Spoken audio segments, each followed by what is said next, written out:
बारिश का कहर और आम का घर। एक जंगल में सभी पक्षी और जानवर बड़े ही प्यार और सम्मान के साथ रहते थे। जंगल बहुत ही खूबसूरत था। इस जंगल में एक आम का पेड़ था जिसमें बहुत ही मीठे आम लगा करते थे। इन आमों को सभी जानवर बड़े ही चाव से खाते थे। इसी वजह से ये आम का पेड़ पूरे जंगल में मशहूर था। पर गोल्डी बाज इस पेड़ से बुरी तरह से जला करता था। सारे पेड़ मेरे जंगल में हैं। पहले सभी जानवर हमारे जंगल आते थे और हर फल के बदले कोई ना कोई चीज हमें दिया करते थे, लेकिन ये पेड़ सबको फ्री में आम खिलाता है। इसकी वजह से मेरा धंधा चौपट हो गया है। एक शाम एक बहुत तेज आंधी आई। सोनू कबूतर उस वक्त पेड़ के पास से ही गुजर रहा था। आंधी आते देखकर वो पेड़ के नीचे बैठ गया। इसी समय गोल्डी बाज भी वहीं छिपा बैठा था। अब आएगा मजा। उसने एक पत्थर उठाया और पेड़ की टहनी पर छोड़ दिया।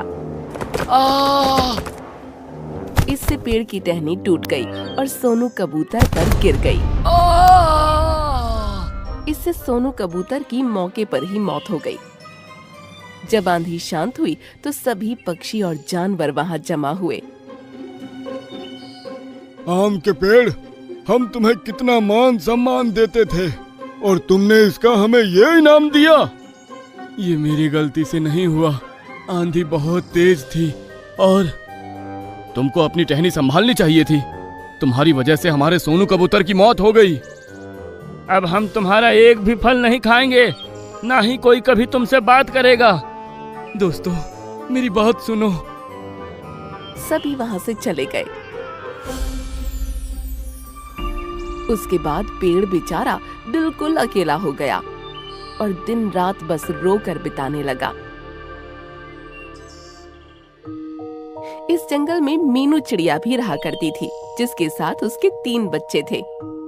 बच्चों, तुम लोग कहीं मत जाना, मैं तुम सबके लिए खाना तलाशने जा रही हूँ। वापस लौटते हुए शाम हो जाएगी मुझे।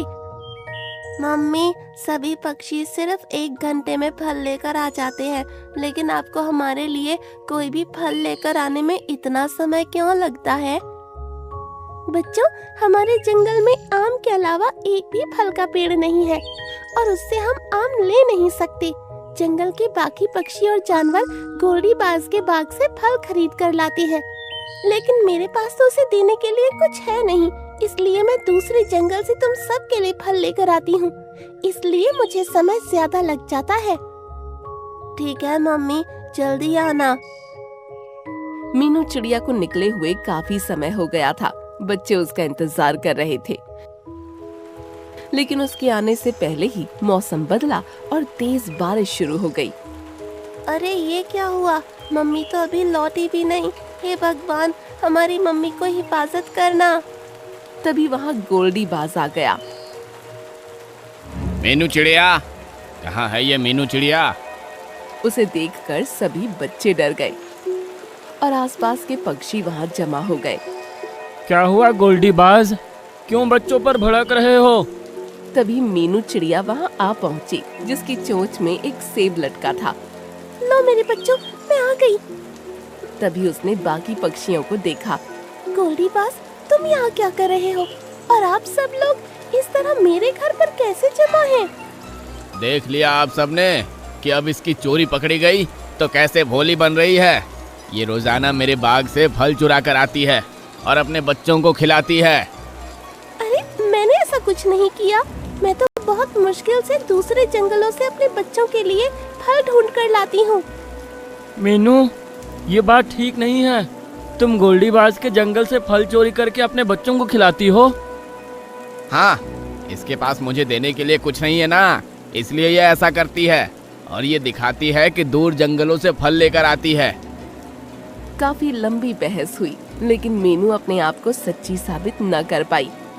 मीनू, ये बात हमारे जंगल के लिए बिल्कुल भी ठीक नहीं है। तुमको अभी के अभी गोल्डी बाज के फलों की कीमत चुकानी पड़ेगी।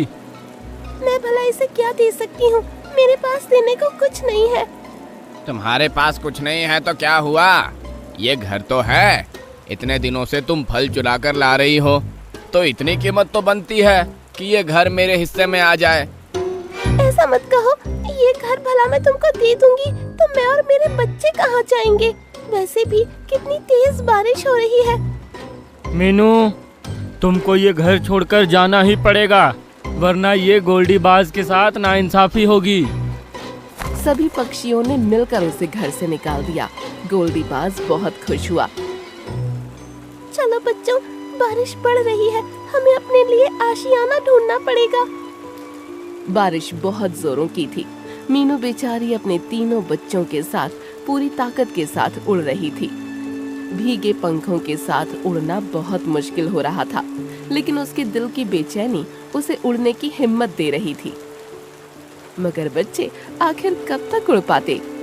मम्मी, हमसे उड़ा नहीं जा रहा। तुम हिम्मत वाली माँ के बच्चे हो, ऐसे हिम्मत ना हारो, उड़ने की कोशिश करो।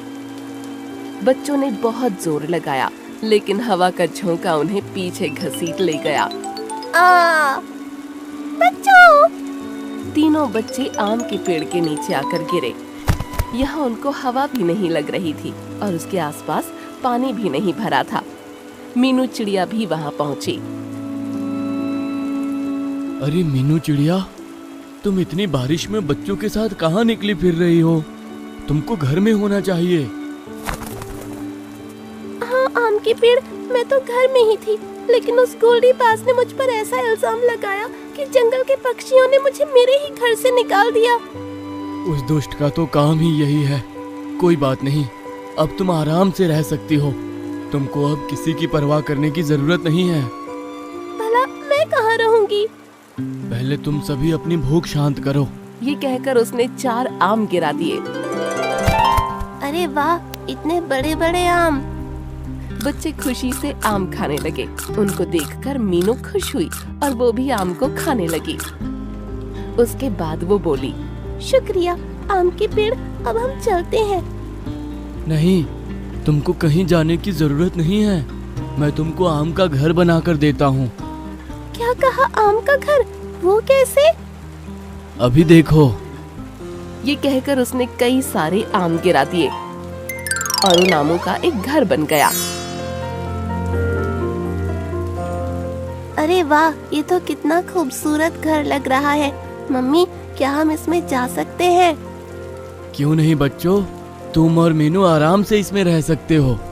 ये सुनकर बच्चे खुश हो गए और फिर मीनू समेत वो उस घर के अंदर चले गए। घर में बैठने के लिए आम की कुर्सियां बनी हुई थीं और उसमें एक खिड़की के जरिए बाहर का नजारा दिख रहा था। पेड़ भी नजर आ रहा था। तुम बहुत अच्छे हो प्यारे पेड़, तुम्हारा बहुत बहुत शुक्रिया। आम का पेड़ मुस्कुराया। दूसरी तरफ जंगल के कुछ पक्षी बहुत परेशान थे। जंगल में बाढ़ आ गई थी।